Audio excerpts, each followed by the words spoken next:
What do we do? We, our movie shelves are crypts and stuff. Can you say it better? Yes. Easily.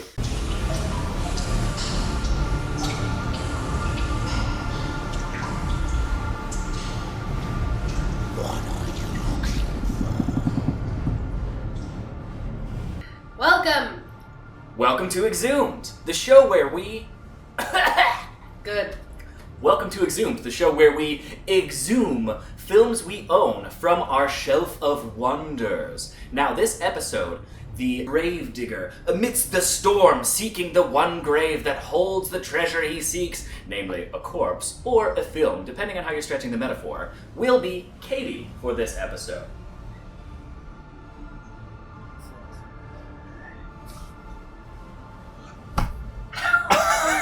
Are you okay? I thought it would be funny. I mean, it was. No! No! Show the camera. I've been told I don't want to see this. Today's the day. I could do it again. I'm not watching this. Ever. Let's move on with the bit. Woo!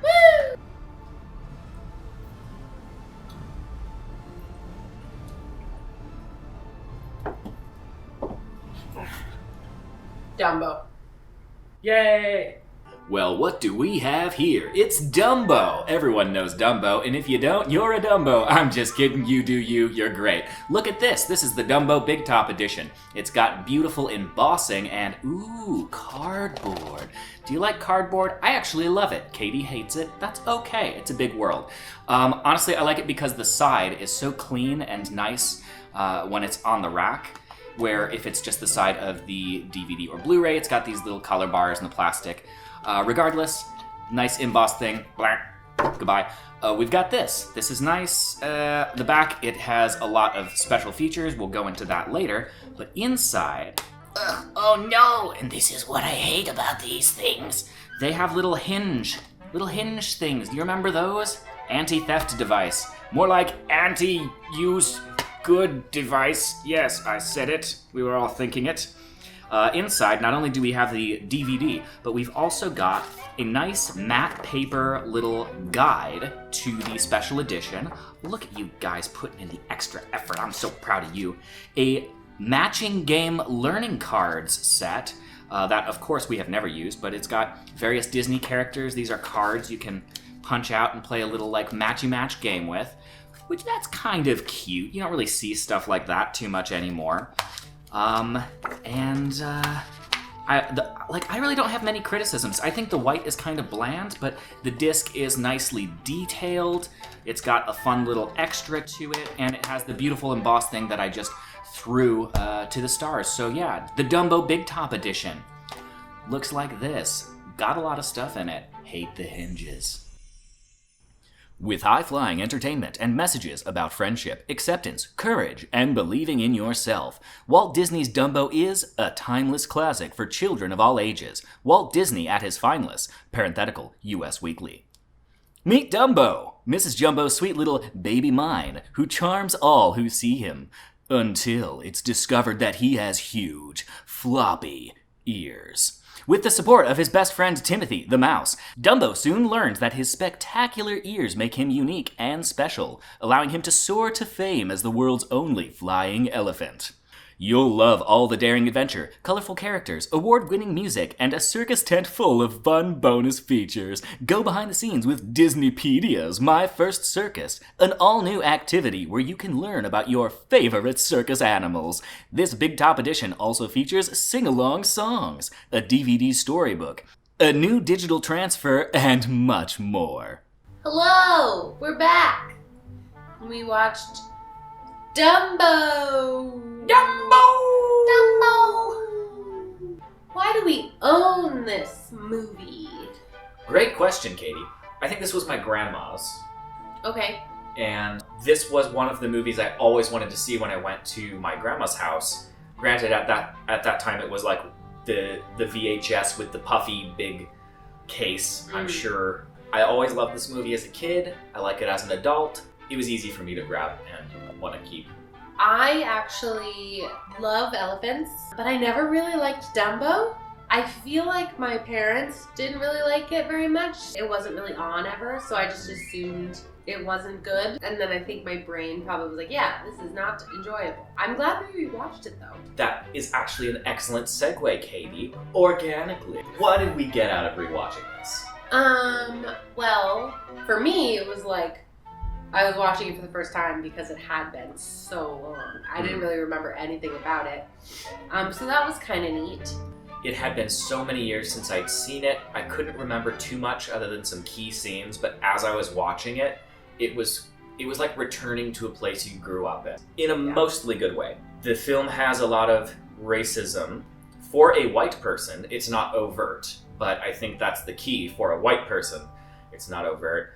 The beginning of the movie, it begins on like a bit of a queasy note where you have all dark-skinned people setting up the circus, and they're singing about how they work all night and they work all day, and then when they get paid, they just throw their money away. And it's like, okay, this is a little low-key cringe here. And then later on in the movie, the crows show up, all voiced, I believe, I'll have to double-check this, but all voiced by white people, doing black stereotype accents. There's some really suspect stuff happening with the crows. It's uncomfortable. That said, you can't really cut that stuff out of the movie. It wouldn't be an easy edit. And I don't know that you should, because I think it's an opportunity to have conversations with kids about harmful stereotypes and why these things aren't okay. On the flip side, the song that they sing is really catchy, and I remember running around singing it as a kid. So it's like, do I really want my kid to run around singing this song that's like filled with harmful stereotypes? So I don't know. I don't really know how I feel about it. What I do know is, as an adult, with cultural context in mind, despite the queasiness, I still think this movie holds up. It is sweet, it is sad, it is funny, it is wildly creative, and you can springboard that into a deeper conversation about race and stereotypes. So I thoroughly enjoyed rewatching it. Agreed. Yeah, I was expecting to just be upset by it, I think, because all that I remember was the sadder moments or the harsher moments. Yeah. And I knew there was a lot of racism in it, and I was just like, ugh. But it helps that it's short. It's a little less than an hour long, I think, all said and done. And it was really cute, and the bad stuff are, I guess, teachable moments, for sure. So Katie, what score would you give Dumbo? A 3. That's what I would give it too. Because, okay, it's tough because if I was just focusing on the strengths, like the artistry, the animation is really expressive and the characters are so well designed. The story is moving, it always makes me cry, and then it wraps up so nicely. I would give it like maybe a 4, maybe a 4.5, but then like the fact that it's a very shallow movie, there's not a whole lot to it, and the additional hits of, racism. Obviously bad.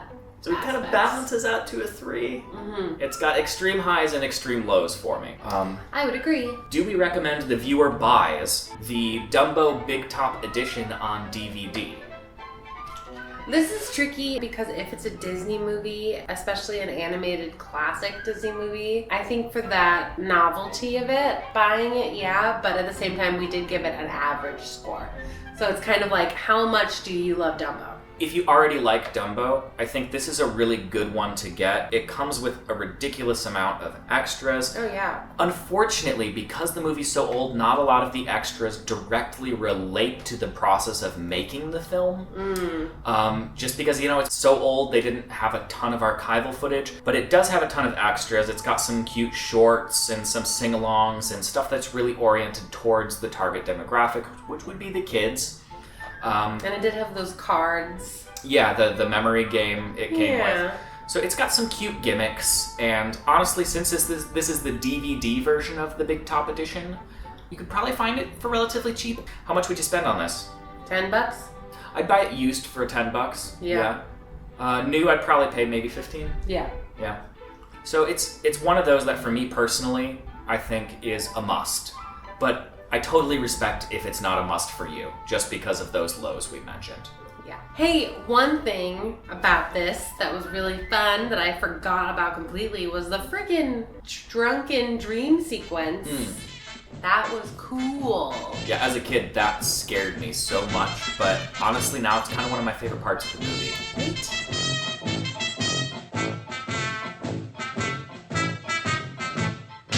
Okay, bye.